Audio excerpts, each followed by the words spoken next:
அதே நேரத்தில் அனைவருக்கும் என்னுடைய பொங்கல் வாழ்த்துக்களையும் புத்தாண்டு வாழ்த்துக்களையும் நான் தெரிவிச்சுக்க விரும்புகிறேன்.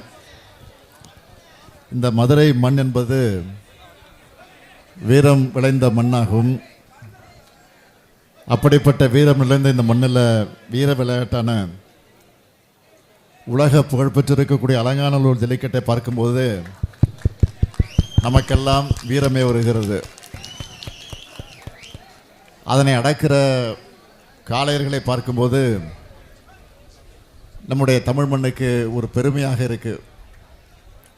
நம்ம திராவிட மாடல் ஆட்சியில் இந்த வீரம் நிறைந்த மதுரை மண்ணில் சங்கம் வளர்த்த இந்த மாமதுரையில் அறிவு வளர்ச்சிக்காக கலைஞர் நூற்றாண்டு நூலகம் கட்டி கொடுத்திருக்கிறோம் என்பது உங்களுக்கெல்லாம் தெரியும். அதே போல தமிழர்களின் அடையாளமாக இந்த வீர விளையாட்டுக்கு கலைஞர் நூற்றாண்டு ஏறுதழுத அரங்கமும் கட்டி கொடுத்திருக்கிறோம் என்பதும் ஒரு மிகப்பெரிய சாதனை. ஆகவே இதை சொல்லுகிற நேரத்தில் இப்பொழுது நடைபெற்றுக் கொண்டிருக்கக்கூடிய ஜல்லிக்கட்டை பார்க்க வந்திருக்கக்கூடிய முதலமைச்சராக வந்திருக்கக்கூடிய நான் ஏதாவது அறிவிப்புகளை வெளியிட்டு போனால்தான் உங்களுக்கும் திருப்தி எனக்கும் திருப்தியாக இருக்கும். அதனால் ஒரு 2 அறிவிப்புகளை நான் மகிழ்ச்சியோடு உங்களிடத்தில் அறிவிக்க விரும்புகிறேன். முதல் அறிவிப்பு, பாரம்பரியமிக்க ஜல்லிக்கட்டு போட்டிகளில் பங்கு பெற்று அதிக காளைகளை அடக்கி சிறந்து விளங்கக்கூடிய வீரர்களுக்கு முன்னுரிமை அடிப்படையில் கால்நடை பராமரிப்பு துறையில் உரிய அரசு பணியிடங்களுக்கு பணியமர்த்தி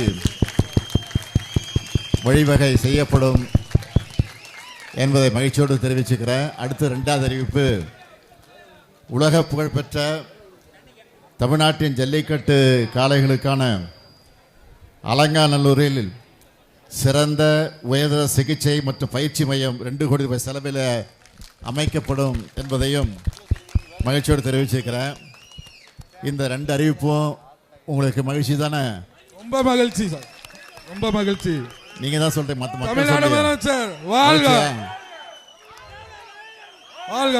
அந்த மகிழ்ச்சியோடு தமிழர்கள் எல்லோரும் வெல்வோம் ஒன்றாக என்று கூறி விடைபெறுகிறேன். நன்றி, வணக்கம். மீண்டும் ஒருமுறை மாண்புமிகு தமிழ்நாடு முதலமைச்சர் அவர்களுக்கு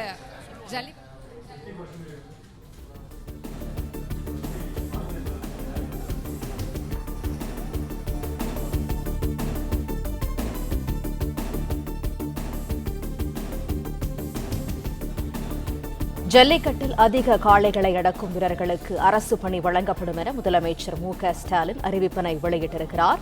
கால்நடை பராமரிப்பு துறையில் முன்னுரிமை அடிப்படையில் பணி வழங்கப்படும் என்றும் அவர் அறிவிப்பினை வெளியிட்டிருக்கிறார். அதேபோல் அலங்காநல்லூரில் காளைகளுக்கு பயிற்சி மற்றும் சிகிச்சை மையம் அமைக்கப்படும் என்றும் அறிவித்துள்ளார்.